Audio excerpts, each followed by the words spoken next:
El video que voy a compartir contigo es uno que ya había publicado hace años atrás, desde que este canal en ese entonces se llamaba Capitán Cruz.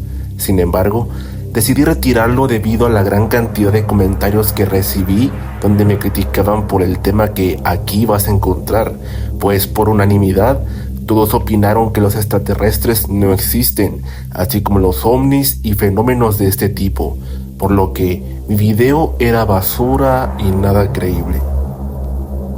Hoy que los medios de comunicación han esparcido por todo el mundo la noticia de que el fenómeno ovni es real y que Estados Unidos cuenta con aeronaves y cuerpos alienígenas en su poder, al menos desde los años 40, he querido darle otra oportunidad a la historia que vas a conocer nuevamente, esperando que puedas escucharla bajo el contexto internacional en el que nos encontramos en este momento.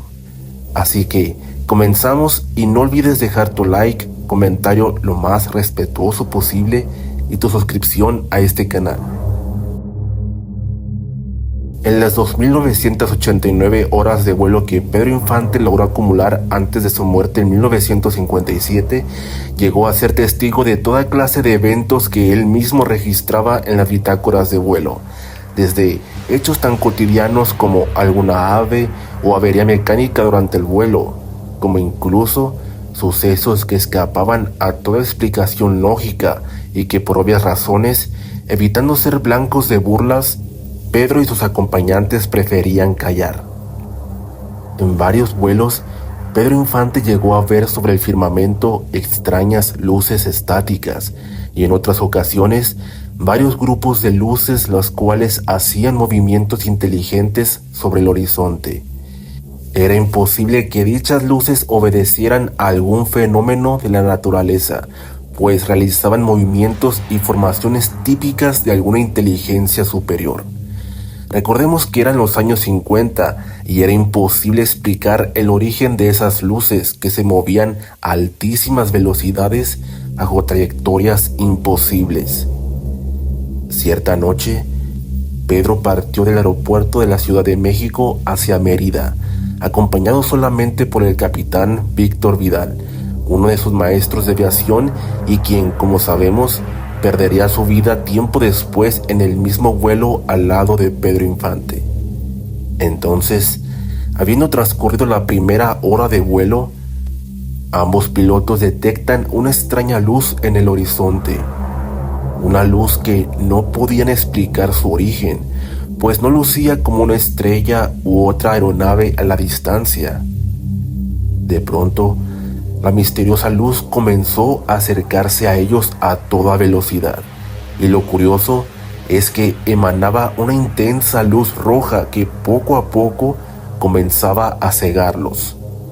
Tanto Pedro como el capitán Vidal comenzaron a experimentar un terrible nerviosismo, por lo cual Pedro tomó la radio para tratar de contactar alguna torre de control cercana y preguntar si sus radares tenían registro de alguna aeronave u objeto en el cielo.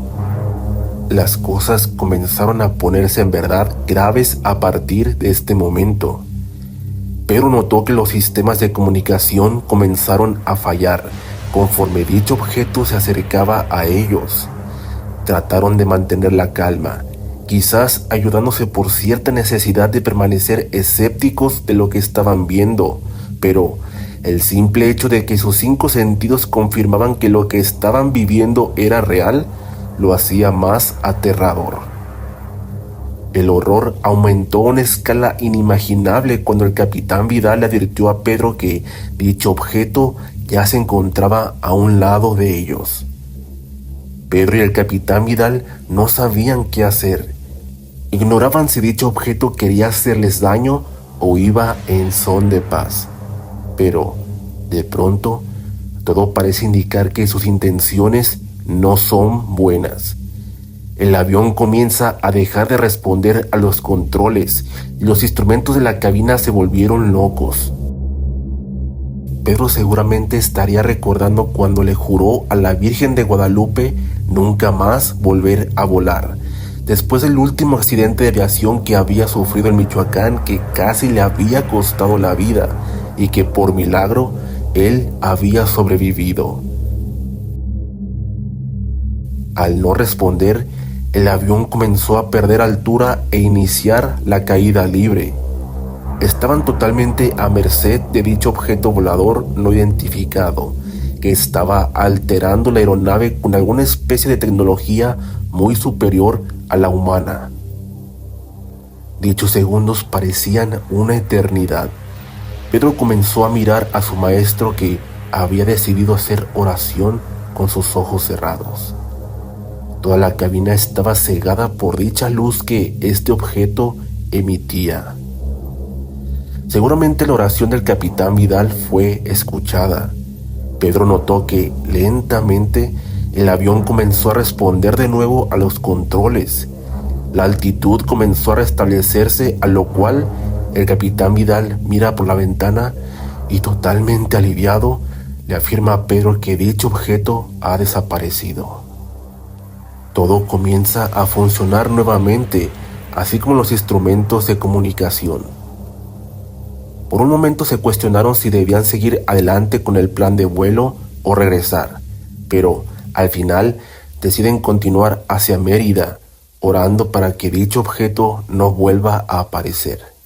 Una hora después, finalmente aterrizan en Mérida, pero al bajar de la aeronave, sus compañeros notan que tanto Pedro como su maestro están pálidos y con una expresión de horror en sus rostros y alivio al mismo tiempo.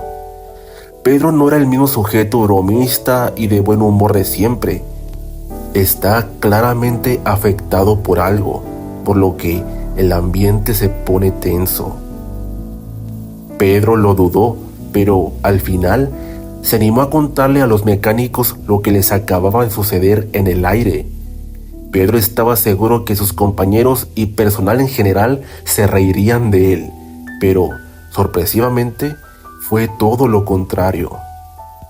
Todo el personal, desde los mecánicos hasta las secretarias, le aseguraron a Pedro que no era el primero que reportaba haber sido testigo de ver objetos extraños en el firmamento durante el vuelo.